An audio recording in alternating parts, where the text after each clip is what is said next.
Et bonjour, je suis très heureuse de vous retrouver pour vous présenter mon nouveau projet, ma nouvelle création. Donc c'est une création qui porte sur le thème de Alice au pays des merveilles, qui a été réalisée avec la collection Stamperia pour l'essentiel. Et puis j'ai également ajouté la collection de papier numérique de Aude de la chaîne Scrap Passion. Je vous mettrai le lien en barre de description de cette vidéo. Voilà, donc en fait c'est une boîte qui est assez grosse hein, puisqu'elle fait quasiment 30 cm de large, à peu près autant de profondeur et sans doute à peu près, j'ai pas mesuré exactement, mais à peu près également le même format sur l'arrière puisqu'elle part en biais, le couvercle est en pente. Donc c'est une boîte qui comprend un tiroir en partie inférieure, vous pouvez le voir à l'écran, dans lequel se trouve un junk journal que je vous montre ensuite en détail dans la vidéo.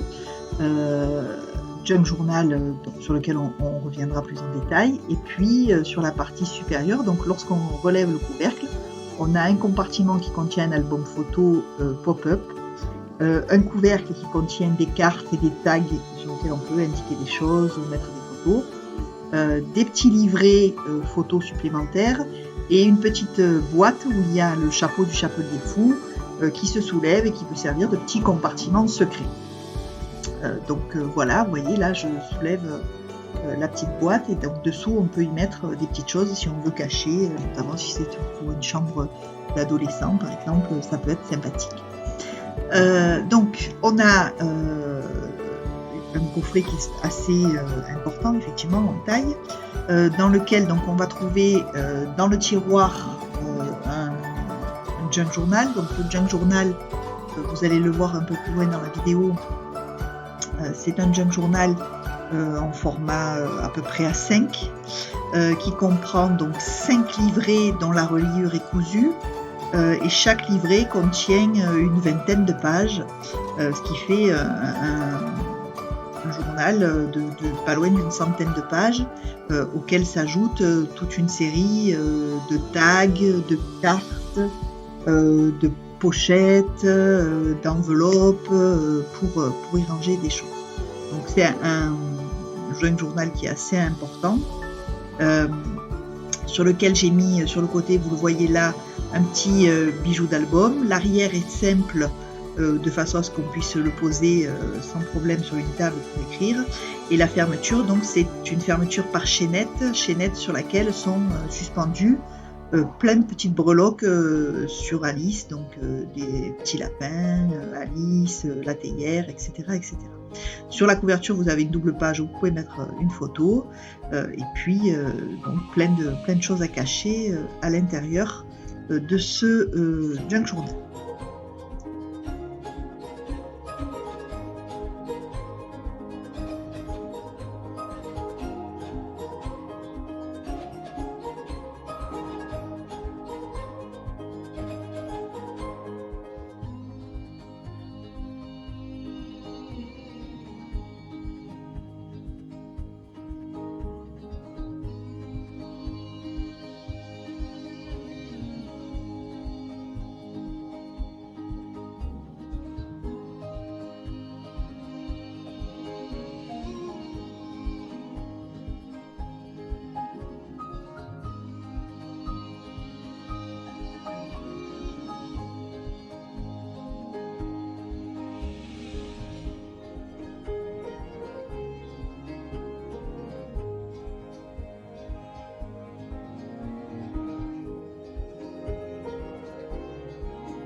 second élément qui compose ce coffret, c'est un album photo avec des éléments pop-up, vous allez voir, qui lui donc est réalisé exclusivement avec la collection Stamperia. Donc c'est un album photo de format à peu près carré, qui peut contenir entre 65 et 70 photos sans aucune difficulté. On peut sans doute en mettre un peu plus parce qu'il y a des poches parfois assez larges où on peut glisser plusieurs photos. Donc il y a pas mal de pop-up et d'interactions dans les pages, ce qui en fait quand même un album assez lourd, on va dire. C'est pour ça que je l'ai positionné non pas dans le tiroir mais dans la boîte elle-même, de façon à ce qu'il ne soit pas écrasé en fait dans le tiroir et qu'il puisse maintenir les pop-up correctement. Donc il comprend également des tas de livrets photos, des poches, des tags et puis diverses interactions dont j'ai créé en m'inspirant de différents tutos que l'on trouve sur les chaînes YouTube. Alors, pour l'essentiel, mais ce ne sont pas les seuls. Aude de Scrap Passion qui en a présenté certains. Dominique de la chaîne Scrap by Dominique ou André Desmers, je crois que le nom de la chaîne c'est André Desmers, mais je vous les mettrai en barre d'infos aussi. Et puis pour celles qui cherchent à faire des pop-up et des idées pop-up, il y en a d'autres, il y a Crazy Paper, il y a Tanu Créative notamment, qui ont des chaînes où elles présentent et expliquent tous ces pop-up. Donc je n'ai rien inventé, je n'ai fait que reprendre ce que j'ai pu trouver par-ci par-là. Donc je vous laisse avec la présentation de cet album, sachant que chaque page est aussi une pochette et contient donc un tag et une grande carte sur laquelle mettre encore des photos. Bon visionnage!